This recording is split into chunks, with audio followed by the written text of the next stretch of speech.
Good evening प्यारे बच्चों। कैसे आप सब लोग इस समय पेपर की तैयारी, एग्जामिनेशन की तैयारी कर रहे होंगे।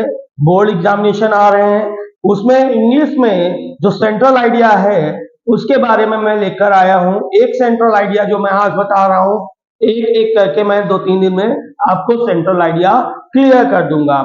और मेरे सेंट्रल आइडिया जो होगा वो आपके लिए बहुत ही हेल्पफुल होगा और कोई किसी प्रकार की कोई प्रॉब्लम नहीं आने वाली।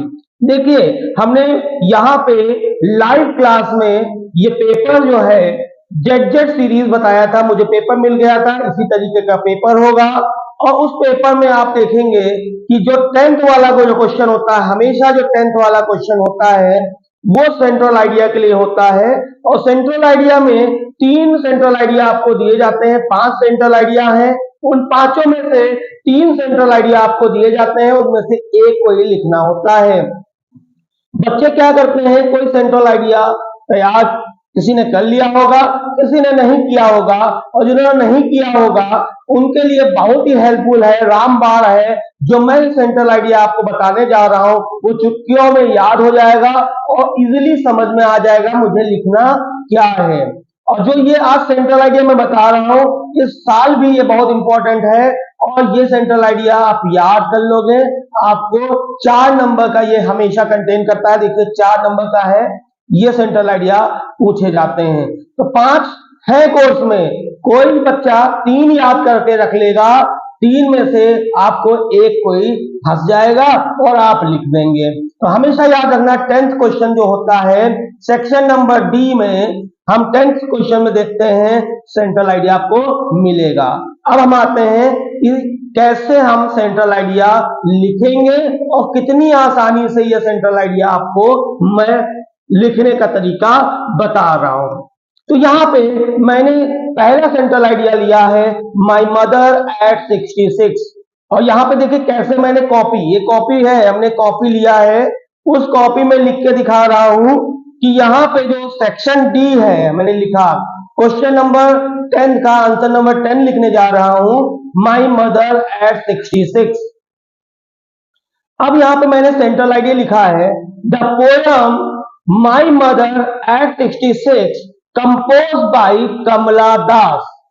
किसने, किसके द्वारा लिखा हुआ है, इसके द्वारा ये कौन से पोएट है, पोएट का नाम क्या है, ये मैंने पहली लाइन में बताया है, the poem my mother at 66। यहां पे हम बता रहे हैं पोएम का नाम तो मालूम है तुमको, बस इसी को ही लाइन लिखना है, the poem my mother at 66 compose by Kamala Das. Okay, now clear. Is based on, ये किस पे बेस है, ये पोयम जो है माई मदर एट 66 पोयम जो है वो किस पे बेस है, based on the theme of advancing as and the fear of loss and separation associated with it. तो ये जो बेस है, थीम ऑफ एडवांसिंग एज, ये एज पे बेस है, एज मतलब उम्र, उम्र पे बेस है। इस पोयम में जो राइटर है, जो पोएटस है सॉरी, वो जो है अपनी माँ की एज के बारे में बता रही है और डरी हुई भी है। तो यहां पर दिया है theme of advancing as and the fear of loss and separation associated with it. The poetess undergoes a plethora of emotions. प्लिथोरिया मतलब होता है बहुत सारे इमोशंस कंटेन करता है, बहुत सारे इमोशंस कंटेन कर रहे हैं, इसीलिए बोला ढेर सारे इमोशंस, ढेर सारे, इस पोयम में ढेर सारे इमोशंस है, बताए हैं पोएटेस ने। तो When she sees her mother aging, जब उस अपनी माँ की एज को देखती है तो he thought of losing her, उसको खोने का डर है। उसको पोयम पढ़ा था, उसमें देखा था कि मदर इतनी बूढ़ी हो चुकी थी और वो जब जा रही थी वो सोच रही थी कि अगर हम दोबारा आएंगे मेरी माँ मुझसे मिलेंगी कि नहीं मिलेंगी, या फिर मर चुकी होंगी।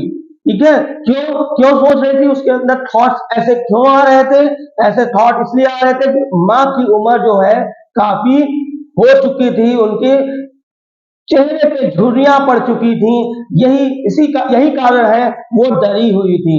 She also wish for lost beauty of her mother. तो यहाँ पे ये पोयम जो है इसको हमने बहुत इजी वे में बताया। ये तो पैराग्राफ है, इस पैराग्राफ को ऐसे लिखना है।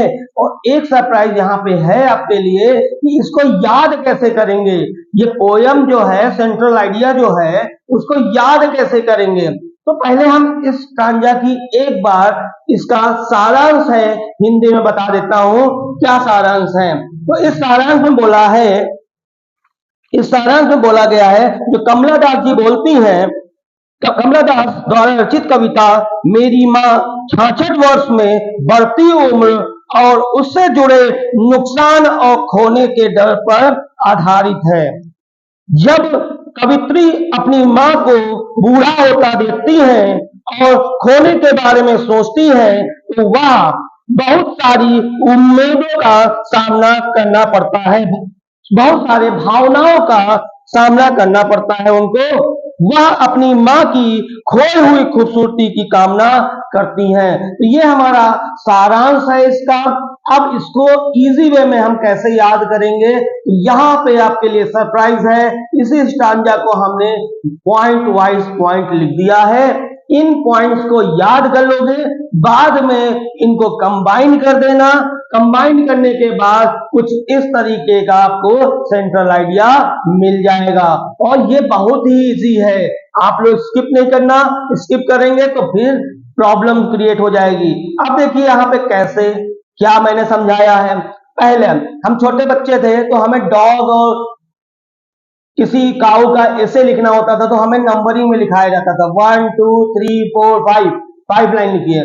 तो हम इसको सेंट्रल आइडिया जब याद करेंगे तो हम ये सोच लेंगे कि हम 5 लाइन को मेंशन कर लें याद करने पे। लेकिन जब एग्जामिनेशन में आपको इस तरह लिखना पड़ेगा, इस तरह एग्जामिनेशन में आपको काम करने होंगे, ठीक है। याद करना देखो कैसे है। पहली लाइन क्या है? The poem my mother at 66 compose by Kamala Das. इतना याद कर लेंगे, बिल्कुल इजी है। फिर दूसरी लाइन आप याद करेंगे, it is based on the theme of advancing as. Advancing as मतलब उम्र पर बेस है। तो यहाँ पे दूसरी लाइन भी बहुत इजी है। जब पहली लाइन याद हो जाए, दूसरी लाइन याद हो जाए, फिर तीसरी लाइन में पहुंचना। इसमें याद करना है the end the fear of loss and separation associated with it, ठीक है। थर्ड लाइन आपको याद हो जाएगी। फोर्थ लाइन क्या याद करेंगे? The poetess undergoes a plethora of emotion. बहुत सारे भावनाएं हैं उनकी। which when she sees her mother aging and thought of losing her, जब उसकी एज, अपनी माँ की एज देखती है और उसको खोने का डर उसको सताता है। और पांचवी लाइन जो है, she also wish for lost beauty of her mother, तो वो अपनी माँ की खोई हुई खूबसूरती की कामना करती है। तो ये 5 लाइनें जो हैं आप एक एक करके याद कर लो। जब याद हो जाए 5 लाइन तो उसको कंबाइंड करके ये पैराग्राफ लिख लेना। और लिख लोगे तो यहाँ पे जो 4 नंबर हैं आपको एग्जामिनर दे देगा। इसमें कोई प्रॉब्लम नहीं होगी कि उसको ये चेक करने पे 4 नंबर देने आसान हो जाए। तो यही आई होप ये सेंट्रल आइडिया को समझ में आया होगा। और समझ में क्या आया होगा कि कैसे हम इसको याद करेंगे। बच्चे अभी कुछ बच्चे हैं जो अभी सेंट्रल आइडिया को तैयार नहीं किया, तो सबसे आसान तरीका है कि वो लाइन वाइज लाइंस याद कर लें और उसके बाद इसको कंबाइंड करके इस तरीके के लिख सकते हैं। तो आई होप सभी लोग को क्लियर हो गया होगा। और मेरे चैनल पे वीडियोस हैं, सिंटेक्स का है, नरेशन का है, ग्रामर के सारे इंपॉर्टेंट टॉपिक्स हैं जो यूपी बोर्ड और सीबीएसई बोर्ड्स के लिए इंपॉर्टेंट है। तो आप लोग प्लीज सब्सक्राइब करिए चैनल को और उस पर जाइए, देखिए कि क्या बताया गया है। बहुत ही इजी वे में जो आता है बोर्ड एग्जामिनेशन में वो हमने आपको प्रोवाइड किया है। तो आप उस चैनल पे जाइए, मेरे चैनल पे जाइए, सिंघम सर इंग्लिश क्लासेस। उसमें लाइव सेक्शन में भी बहुत सारे वीडियोस हैं और वीडियोस में भी आपको बहुत सारी वीडियोस देखने को मिलेगी। ठीक है, thank you, have a nice day, bye bye, take care.